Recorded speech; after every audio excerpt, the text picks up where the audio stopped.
मध्य प्रदेश में आज विरोध की गूंज भी रही और बड़े फैसलों की दस्तक भी। भ्रष्टाचार पर कार्रवाई हुई तो कई घटनाओं ने पूरे दिन सुर्खियां बटोरी। आइए सबसे पहले देखते हैं दिन की बड़ी सुर्खियां।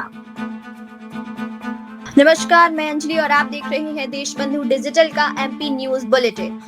जबलपुर में कीचड़ में फंसा शव वाहन, मजबूरी में ठेले पर ले जाना पड़ा बच्ची का शव। दतिया में 71.44% मतदान, 3 अगस्त को नतीजा। भोजशाला में नमाज की नई जगह तय, स्थानीय लोगों ने जताया पुश्तैनी जमीन पर हक। बड़वानी में 11 घंटे छात्रों का आंदोलन, 30 अगस्त तक मांगों के निराकरण का आश्वासन। एमपीपीएससी ने 24 घंटे में जारी किया सहायक प्राध्यापक भर्ती का रिजल्ट। सागर में 5 लाख रिश्वत के दोषी पूर्व ईपीएफओ आयुक्त को 5 साल की सजा। टीकमगढ़ में नौकरी के नाम पर 10,000 की रिश्वत लेते एमपीडब्ल्यू गिरफ्तार। इंदौर के 8 करोड़ गबन के केस में 35 नए आरोपी चिन्हित, तलाश तेज। कटनी सीएसपी से 3 थानों का प्रभार छिना, रिश्वत और अवैध वसूली के आरोप। नाना पटवारी पर प्लॉट के नाम पर 11 लाख की धोखाधड़ी की एक और शिकायत। नर्मदापुरम में 31,000 क्विंटल मूंग में मिलावट, 28 करोड़ के नुकसान का अनुमान। भोपाल में 43 पानी के नमूनों में फीकल कोलिफॉर्म मिलने का दावा, दूषित पानी पर सवाल। सीएम अष्टांदला में 300 करोड़ का ऋण बांटेंगे, 283 करोड़ के विकास कार्यों की सौगात। गुना में तेंदुए का पैर कटा शव, सिवनी में घायल भालू की मौत से सवाल। एमपी में 48 घंटे भारी बारिश का अलर्ट, 4 जिलों में अति भारी बारिश की चेतावनी। जबलपुर के बरगी में कीचड़ में शव वाहन के फंसने की वजह से 11 वर्षीय बालिका का शव ठेले पर ले जाना पड़ा। बच्चे की इलाज के दौरान मौत हुई थी। आक्रोशित ग्रामीणों ने अब जन आंदोलन की चेतावनी दी है। घटना शहर से 50 किलोमीटर दूर बरगी के मोठार गांव की है, जहां आजादी के बाद से अब तक सड़कों की स्थिति में सुधार नहीं आया है। शंकर भाई बताइए कल की घटना के बारे में। मोठार ग्राम में क्या घटना घटी? जी सर, हम लोग ग्राम मोठार से हैं। एक बच्ची मेडिकल में एडमिट रही जिसकी कल मृत्यु हो। अच्छा। दिनांक 29/7/2026 को जब हम लोग ने प्राइवेट गाड़ी किया वहाँ से और मोठार लाने के लिए, तो रास्ता में गाड़ी फंस गई। दतिया विधानसभा उपचुनाव में गुरुवार को 71.44% मतदान दर्ज किया गया। अब 3 अगस्त को आने वाला नतीजा नए विधायक का ही नहीं बल्कि दोनों प्रमुख राजनीतिक दलों के शीर्ष नेताओं के भविष्य का भी फैसला करेगा। मतदान में कथित फर्जी वोटिंग का मामला भी तूल पकड़ रहा है। धार की भोजशाला कमाल मौलाना दरगाह परिसर के पास जुम्मे की नमाज को लेकर प्रशासन और मुस्लिम समाज के बीच सहमति बन गई है। अब नमाज प्रस्तावित भूमि से अन्य भूमि पर अदा की जाएगी। सुप्रीम कोर्ट के निर्देश के बाद प्रशासन ने नया स्थान तय किया, लेकिन स्थानीय रहवासियों ने जमीन पर पुश्तैनी हक का दावा करते हुए विरोध जताया है। एहतियातन 350 पुलिसकर्मी और वरिष्ठ अधिकारियों की तैनाती कर सुरक्षा व्यवस्था कड़ी कर दी गई है।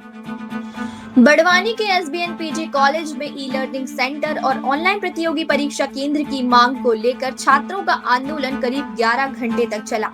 बारिश के बावजूद छात्र कॉलेज के बाहर धरने पर डटे रहे। देर रात कॉलेज और जिला प्रशासन ने 30 अगस्त तक मांगों के निराकरण का लिखित आश्वासन दिया, जिसके बाद आंदोलन स्थगित कर दिया गया। इंदौर में मध्य प्रदेश लोक सेवा आयोग ने सहायक प्राध्यापक 2024 के अर्थशास्त्र विषय का अंतिम परिणाम जारी कर नया रिकॉर्ड बनाया है। आयोग ने पहली बार साक्षात्कार प्रक्रिया पूरी होने के महज 24 घंटे के भीतर परिणाम घोषित किया। इससे चयनित अभ्यर्थियों को बड़ी राहत मिली है, क्योंकि अब उन्हें 2 अगस्त को होने वाली सहायक प्राध्यापक 2025 की दूसरे चरण की परीक्षा में शामिल नहीं होना पड़ेगा। सागर में ईपीएफओ के तत्कालीन क्षेत्रीय आयुक्त सतीश कुमार को बिड़ी कारोबारी से 5 लाख रुपए की रिश्वत लेने के मामले में विशेष अदालत ने दोषी ठहराते हुए 5 साल के सश्रम कारावास और 5 लाख रुपए के जुर्माने की सजा सुनाई है। मामला 2022 का है, जब ईओडब्ल्यू ने आरोपी को 5 लाख रुपए लेते हुए रंगे हाथों गिरफ्तार किया था। अदालत ने सजा में राहत देने से इनकार कर दिया। टीकमगढ़ में लोकायुक्त सागर की टीम ने स्वास्थ्य विभाग के एमपीडब्ल्यू देशराज घोष को 10,000 रुपए की रिश्वत लेते रंगे हाथों गिरफ्तार किया है। आरोपी पर कंप्यूटर ऑपरेटर की नौकरी दिलाने के नाम पर 80,000 रुपए की रिश्वत मांगने का आरोप है। वहीं एक अन्य शिकायतकर्ता ने भी नौकरी के नाम पर 5 लाख रुपए लेने का आरोप लगाया है।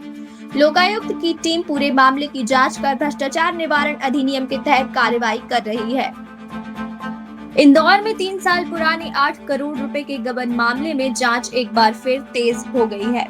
पुलिस ने इस मामले में 35 नए आरोपियों की सूची तैयार की है, जिनमें कई रिश्तेदार, मजदूर और ड्राइवर शामिल हैं। आरोप है कि निलंबित कर्मचारी मिलाप चौहान ने सरकारी चालानों में हेराफेरी कर करोड़ों रुपए परिचितों के खाते में ट्रांसफर कराए थे। पुलिस आयुक्त के निर्देश पर फरार आरोपियों की तलाश तेज कर दी गई है, जबकि कई आरोपी अग्रिम जमानत ले चुके हैं। एयर होस्टेस से राज्य प्रशासनिक सेवा में आई कटनी की सीएसपी नेहा पचीसिया विवादों में घिर गई हैं। एक रिश्वत का मामला सामने आने के बाद उनसे 3 थानों का प्रभार छीन लिया गया है। उन पर अवैध वसूली और विभागीय लापरवाही के गंभीर आरोप है, जिसके बाद वे प्रशासनिक संकट और कानूनी जांच के घेरे में हैं। इंदौर में ड्रग्स केस में घिरे नाना पटवारी की मुश्किलें लगातार बढ़ रही हैं। एक युक्ति के बाद अब एक और निवेशक ने टाउनशिप में प्लॉट के नाम पर 11 लाख रुपए की धोखाधड़ी की शिकायत दर्ज कराई है। पुलिस ने नाना पटवारी के करीबी पप्पू मंत्री से पूछताछ की है, जबकि इस मामले में नाना पटवारी, सुमित मंत्री और अन्य आरोपियों से भी पूछताछ की जाएगी।